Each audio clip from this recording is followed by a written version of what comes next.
അസ്സലാമു അലൈക്കും വറഹമത്തുള്ള. ബിസ്മില്ലാ റഹ്മാൻ റഹീം. അൽഹംദുലില്ലാഹി റബ്ബിൽ ആലമീൻ വസല്ലല്ലാഹു അലാ മുഹമ്മദിൻ വഅല ആലിഹി വസുഹബി അജ്മഈൻ അമ്മാ ബഅദ്.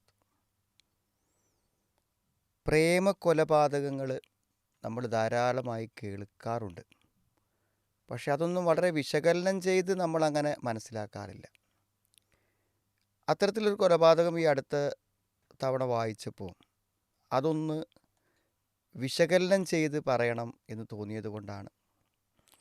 അതായത് ഈ 2006 ശേഷം ഈ സ്കൂളുകളിലും കോളേജുകളിലൊക്കെ മുമ്പ് പഠിച്ച ആളുകളേറ്റുള്ള ഒരു റീയൂണിയൻ, അതായത് രണ്ടാമതൊരിക്കൽ കൂടെ എന്ത് ചെയ്യുക, അവരെ പുനഃസംഗമിക്കാനുള്ള അവസരങ്ങൾ, അത് ബോധപൂർവം സ്കൂളുകളും സ്ഥാപനങ്ങളും പല കാര്യങ്ങൾക്ക് വേണ്ടി ഉണ്ടാക്കാറുണ്ട്. അങ്ങനെ വളരെ ചെറുപ്പത്തിൽ ഒന്നിച്ചൊരു ക്ലാസ്സിൽ പഠിച്ച രണ്ട് പേര് ഈ ഒന്നിച്ചു ചേരലിൽ അവരൊരുമിച്ച് ചേർന്നു. അവരന്ന് ചെറിയൊരു പ്രേമം ഉണ്ടായിരുന്ന ആളുകളാണ്. അതുകൊണ്ട് തന്നെ അവർ ഒരുമിച്ച് ചേർന്ന് പരിചയപ്പെട്ടു, സംസാരിച്ചു, പഴയ കഥകളൊക്കെ പറഞ്ഞു.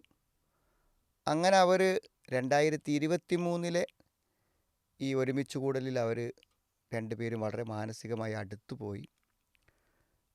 അങ്ങനെ പരസ്പരം ഫോൺ നമ്പർ കൈമാറി. രണ്ടു പേർക്കും കുട്ടികളുണ്ട്, രണ്ടു പേർക്കും കുടുംബമുണ്ട്. അപ്പോൾ അവർ വല്ലാതെ അടുത്തു. മാത്രമല്ല, ഒരു പ്രത്യേക ശ്രമത്തിൻ്റെ ഫലമായിക്കൊണ്ട് രണ്ടു പേർക്കും അയൽവാസികളായി താമസിക്കാനുള്ള അവസരം കൂടെ കിട്ടിയപ്പോൾ അത് പരസ്യമായി. ആദ്യമൊക്കെ സ്വകാര്യമാണെങ്കിലും നാട്ടുകാരൊക്കെ അറിയുന്ന അവസ്ഥയിലേക്ക് വന്നു. അപ്പോൾ പിന്നെ ഈ പുരുഷനെ സംബന്ധിച്ചിടത്തോളം, ആണിനെ സംബന്ധിച്ചിടത്തോളം അയാളുടെ ഭാര്യ പിണങ്ങിപ്പോയി. അപ്പോൾ അയാൾ ഒറ്റയ്ക്കായി. അപ്പോഴും ഈ സ്ത്രീയെ സംബന്ധിച്ചിടത്തോളം അവൾക്ക് രണ്ട് കുട്ടികളുടെ ചെറിയ കുട്ടികളാണ്. അപ്പോൾ അവരിട്ട് പോകാനുള്ള പ്രയാസം കൊണ്ട് അവരാ ഭർത്താവിൻ്റെ ബന്ധത്തിൽ തന്നെ തുടർന്നു പോവുകയായിരുന്നു. അങ്ങനെ അവസാനം ഭാര്യ പോയപ്പോൾ ഇയാൾ എന്ത് ചെയ്തു, ഇവളെ കൂടെ വരാൻ വേണ്ടി വല്ലാതെ നിർബന്ധിച്ചു. അങ്ങനെ ദിവസം അവൾ ജോലിക്ക് പോണ പോലെ പോയിട്ട് അവിടെ നിന്ന് എന്ത് ചെയ്തു, ആരോടും പറയാതെ ഇയാളെ കൂടെ പോയി. പിന്നെ സംഭവിച്ചത് എന്താണെന്ന് വെച്ചാൽ, പോലീസ് പറയുന്ന റിപ്പോർട്ട് അനുസരിച്ചിട്ട് ഇവർ രണ്ടുപേരും ഒരു താമസിച്ചു. ഒറ്റ രാത്രി താമസിച്ചിട്ടുള്ളൂ.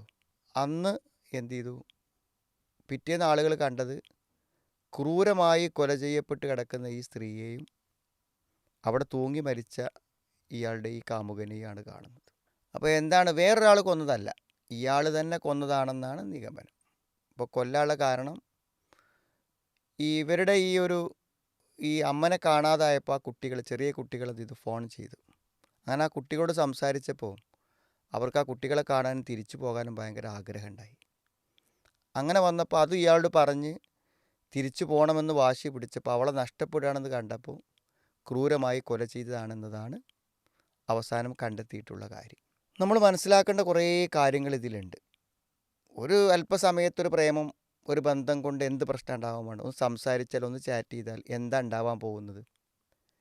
ഇത് പൊതുവെ എല്ലാവരും, ഏത് വിശുദ്ധരായ ആളുകളും ഏത് നല്ല കണിശമായ മതചിട്ടകൾ പാലിക്കുന്നവരും ആദ്യഘട്ടത്തിൽ തെറ്റല്ലെന്ന് അവർ വിചാരിക്കുന്ന ഇത്തരം സൗഹൃദത്തിലേക്ക് കടക്കും. അപ്പോൾ എനിക്കൊരു വിഷമം വന്നപ്പോൾ പറയാൻ വേണ്ടിയിട്ടാണ്, ഇല്ലെങ്കിൽ ആ പഴയ കാര്യം സംസാരിക്കാനാണ്. ഇങ്ങനെയുള്ള സംഭാഷണങ്ങൾ ഇത് തികച്ചും സ്വകാര്യ സംഭാഷണമാണ്. രണ്ടുപേരും മാത്രം ഒറ്റയ്ക്കാവുന്നതാണ് ഫോണിലുള്ള വിളി. അത് തെറ്റാണ്. അവിടെ നിന്ന് അങ്ങോട്ടേക്ക് പിന്നെ തിന്മയിലേക്കുള്ള പ്രയാണമാണ്. ഒരിക്കലും ഇത്തരം ബന്ധങ്ങൾ ആദ്യഘട്ടം കൊണ്ട് നിൽക്കുന്നതല്ല, അതിങ്ങനെ വളർന്നുകൊണ്ടിരിക്കും. ഇവിടെ നമ്മൾ മനസ്സിലാക്കേണ്ട ഒരു പ്രധാനപ്പെട്ട കാര്യം, ഏറ്റവും വലിയ വിശുദ്ധ സ്നേഹമായിട്ടാണ് ഈ ആൺപെൺ പ്രണയങ്ങളെക്കുറിച്ച് ആളുകൾ പറയുന്നത്. നമ്മൾ കാണുന്ന സ്നേഹങ്ങൾ രണ്ട് വിധം ഉണ്ടല്ലോ. ഒന്നിപ്പോൾ നമ്മളൊരു താല്പര്യത്തിന് വേണ്ടി മാത്രം സ്നേഹിക്കുന്ന സ്നേഹങ്ങൾ.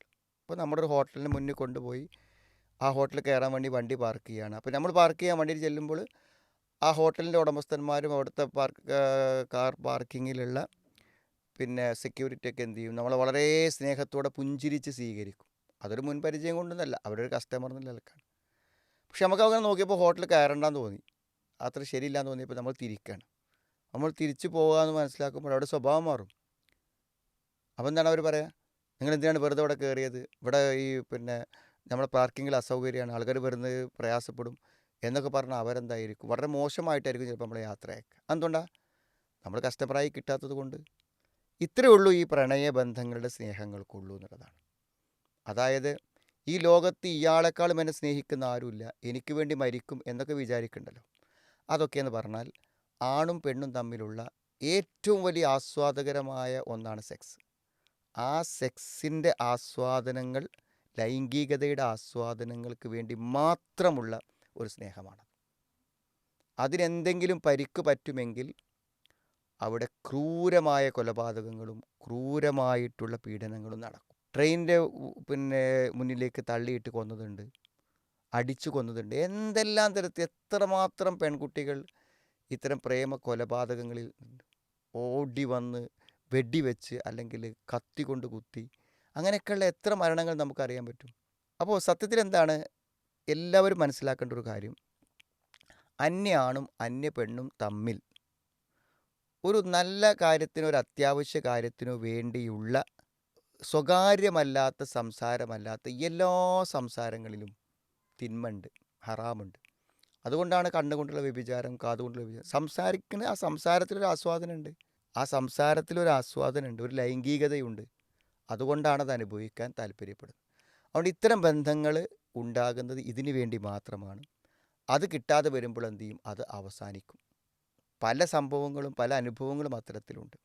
അതുകൊണ്ട് മുതിർന്നവരാണെങ്കിലും ചെറിയ പെൺകുട്ടികളാണെങ്കിലും ഒക്കെ എന്തു ചെയ്യും, ആണിനോടുള്ള ബന്ധം കൊണ്ട് കിട്ടുന്ന ആസ്വാദനം, പെണ്ണിനോടുള്ള ബന്ധം കൊണ്ടുള്ള ആസ്വാദനങ്ങൾ, അത് ഏത് കാരണത്തിലാണെങ്കിലും ഏത് തലത്തിലാണെങ്കിലും അത് നിങ്ങളെ അപകടത്തിലേക്ക് നയിക്കും, മരണത്തിലേക്ക് നയിക്കും, നിങ്ങളുടെ കുടുംബ തകർച്ചയിലേക്ക് നയിക്കും എന്നതിൻ്റെ ഏറ്റവും വലിയ ഉദാഹരണമാണത്.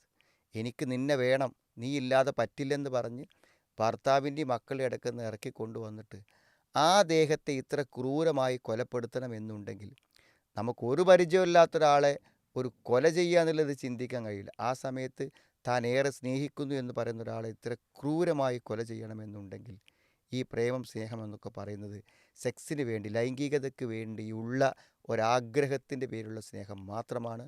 അതിൽ വഞ്ചിതരായി പോകുന്നവർ അപകടത്തിലേക്കും മരണത്തിലേക്കുമാണ് പോകുന്നത്.